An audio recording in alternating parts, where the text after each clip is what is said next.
Hi and welcome to Explored. So today we're going to have a quick look at the difference between flexibility and mobility. So you might hear in a yoga class or any sort of exercise class actually that, oh, we're going to now come into a flexibility drill. We're now going to come into a mobility drill. But you might not actually know the difference between the two. It's perfectly fine. Sometimes in my class when I'm caught in the moment, I don't necessarily break down why or what we're doing.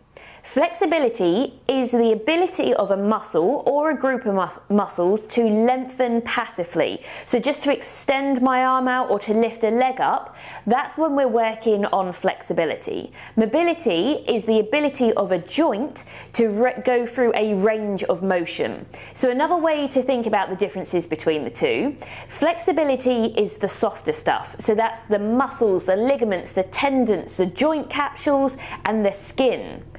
Mobility is the harder stuff, literally material harder stuff. It's the bones, it's the joints. So think hip socket, shoulder socket, the wrist joint, it's the elbow joint. So flexibility, the softer stuff, mobility, the stronger, solid stuff. I'm going to use pancake pose as just an example for this. So if your goal is to come into your full pancake so that your chest is down on the ground, what you might be convinced that you need to do is constant flexing, so constant flexibility work, or where you're just going to keep trying to come into this pose over and over again. Now that's not necessarily a bad thing, and if you did that, repetition over and over again, just keep trying to come into the pose, probably over some time, you will notice a difference. So if your goal, pancake pose, is just to open up your hammies so you can fold down, you probably will notice a difference. But if you want to be able to come into this pose in a really strong, controlled fashion, you also need to work those hip joints. When we work the joints as well as the muscles, we're moving the body correctly, because these two items should actually work together in harmony. But it also means because we're working in a more, connected way, we're less likely to cause injury. So you can keep trying to fold down, come into your pancake pose, or what you could do is maybe take a break from your flexibility work and add a little bit of mobility work and see if you notice a change in your pancake. So one really good exercise that can help you with the flexion of the hips, but also building super strong hip muscles and also strengthening through the back of the legs, is the exercise that I'm just going to show you. And don't think that you can only do this if you're going to try and come into pancake pose. If there's any sort of poses that are a hip opener that really work on those hips and hammies, do this exercise anyway. If you have tight hips, and I say tight because sometimes they can feel tight when they're not tight. But if you feel that you've got some sort of restriction in your hips, again, this is going to be an awesome exercise for you to do to build that strength but also stamina. So you're going to sit up nice and tall. Start probably with your hands on the floor.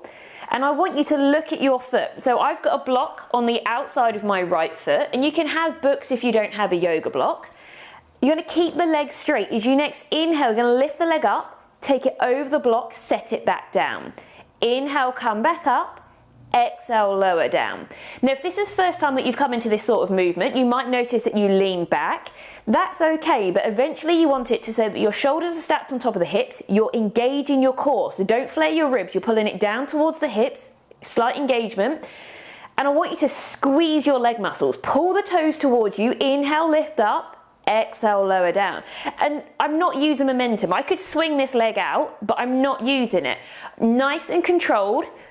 Own every part of this movement, and it's a burner. You will notice straight away those weak areas in your leg and your hips. And all you need to do is probably about 10 to 12 reps on each side.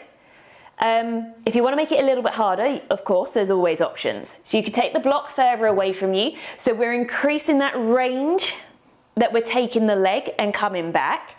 Another thing that we could do is actually adjust the heights of the block. So you've got multiple settings with a block, or you could stack them on top. So again, keep the spine tall, really engage the leg, lift it over, try not to use momentum, block got in the way, come back up, bring it back into the center. This next exercise I'm going to show you is really good at working the actual hip socket itself and going through all the range of motion that the hip has. So we're going to start on all fours. You're going to have your hands directly underneath the shoulders, knees set underneath the hips. So again, try not to allow the belly to go soft here. You want to engage the core, nice spine, long spine. So press the crown of the head away from the body. Keep that engagement of the core as you lift your left knee off the floor. Now, I'm not taking the leg all the way up. This isn't about spinal flexion. This is about how much can I keep my spine in a neutral position and use my hip joint, the movement that I have in my hip joint, to lift my knee up. So this is a really important thing when we're working with joints. We want to take it to our end range of motion. So to give you an example, this is my end range of motion here.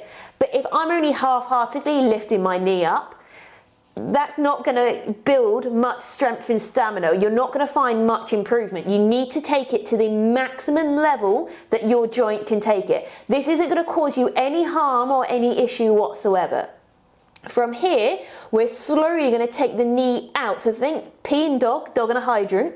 Again, take it to that level of where you feel that the rest of the body isn't compensating. You're slowly going to bring the knee forward, draw it underneath the body, and then set it back down. Use this chance to reset the body. Press the hands into the ground, pull the knee off the floor. We're going to reverse. So you take the knee out to the side, take it back. Now from here, you're going to start rotating the leg back round behind you. Drop the knee down towards the ground. So I'm going to do a little bit more of mobility, actual cars and capsules later on, so keep an eye out for those. But just give this exercise a go. You're going to do about 5 to 7 reps on each side and just notice the difference. So this is something that you have to stick with. And it's boring, it's not pretty, it's not like some of the yoga flows that we come into. But I promise you, working on the joint and creating a little bit more strength, but also space in that area, is going to help you in your yoga practice no end. So even if, remember, pancake pose isn't a peak pose that you're trying to come to, give these a go anyway, and then notice a difference. Maybe try and come into pancake pose or come into frog pose, any hip openers, and notice that you might have a difference. Sometimes it's really important that we actually detach ourselves from the yoga poses that we're coming into.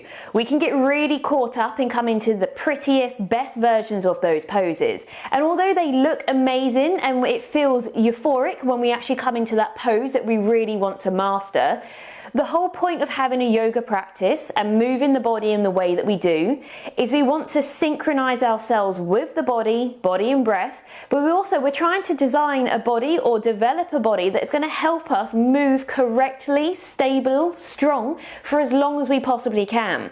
So that's why it's really important to add all this stuff together. The passive stretching, the active stretching, this flexibility and the mobility. When we add these all together, we're working through the whole of the body. We're coming into an awesome all-round practice. Can't really lose on that, can you? So give these exercises a go. Give them a couple of weeks, come into whatever hip opening pose or just even cross-leg pose, and just notice the difference that you have in your own movement and how it feels. Let me know how you get on, and I'll see you next time on Explored.